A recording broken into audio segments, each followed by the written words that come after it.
பங்குனா என்ன? பேசிக்கான ஒரு எக்ஸாம்பிளை வச்சு சொல்கிறேன். இப்போது ஒரு கிராமத்தில் ஆலினால் அழகுராஜா வந்து ஒரு மளிகை கடை நடத்திட்டு இருக்காருன்னு வச்சுப்போமே. அவர் வந்து மளிகை கடையை நல்லா நடத்துகிறாரு. காலப்போக்கில் அவருக்கு வந்து நிறைய கஸ்டமர்ஸ் வந்துக்கிட்டு இருக்கிறாங்க. நிறைய கஸ்டமர்ஸ் வர வர அவரால் வந்து அவர் இருக்கிற இடத்த வச்சு, இருக்கிற இன்ஃப்ராஸ்ட்ரக்சர் வச்சு அவரால் நல்ல முழு சேவை அவரால் கொடுக்க முடியல. இதனால கொஞ்சம் குழம்புறாரு.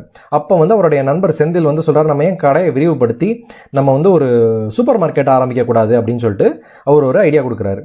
நல்ல ஐடியாவாக இருக்கே அப்படின்னு சொல்லிட்டு அவரும் சூப்பர் மார்க்கெட் ஆரம்பிக்கலாம் அப்படின்னு சொல்லிட்டு முடிவு பண்ணிட்டார். ஆனால் விரிவுபடுத்த அவருக்கு முதலீடு தேவை.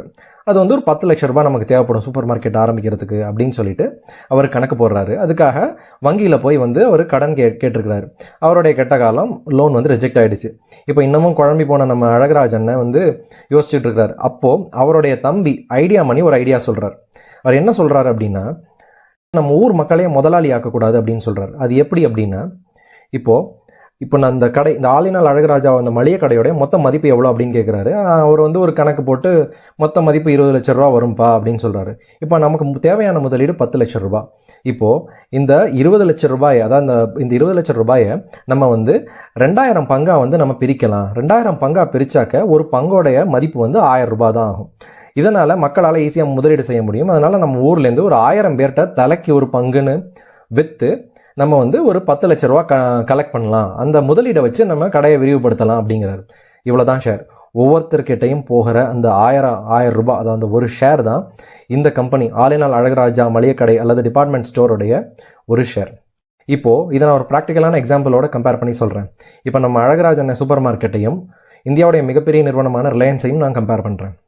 இப்போ இந்த எக்ஸாம்பிளில் பார்த்தீங்க அப்படின்னாக்க, இந்த சூப்பர் மார்க்கெட்டுடைய மொத்த மதிப்பு 20 லட்சம் ரூபாய். மொத்த பங்குகள் அதாவது 2000 லட்சத்தை 2000 பங்காக பிரித்தாங்க. அதனால் ஒரு பங்கோட விலை 1000 ரூபாய். இதுவே நீங்கள் ரிலையன்ஸ் எடுத்துக்கிட்டீங்க அப்படின்னாக்க, ரிலையன்ஸோடைய சந்தை மதிப்பு 12 லட்சம் கோடி. இருக்கிற மொத்த பங்குகள் வந்து 676 கோடி.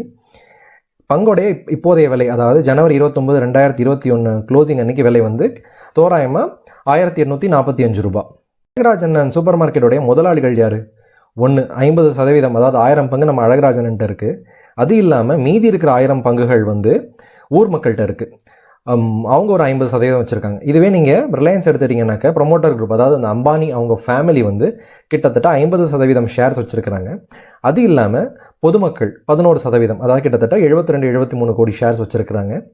இது இல்லாமல் 39% ஷேர்ஸ் வந்து மியூச்சுவல் ஃபண்ட்ஸ், பேங்க்ஸ், அப்புறம் வந்து ஃபாரின் இன்ஸ்டிடியூஷனல் இன்வெஸ்டர்ஸ் இவங்கள்லாம் வச்சுருக்கிறாங்க.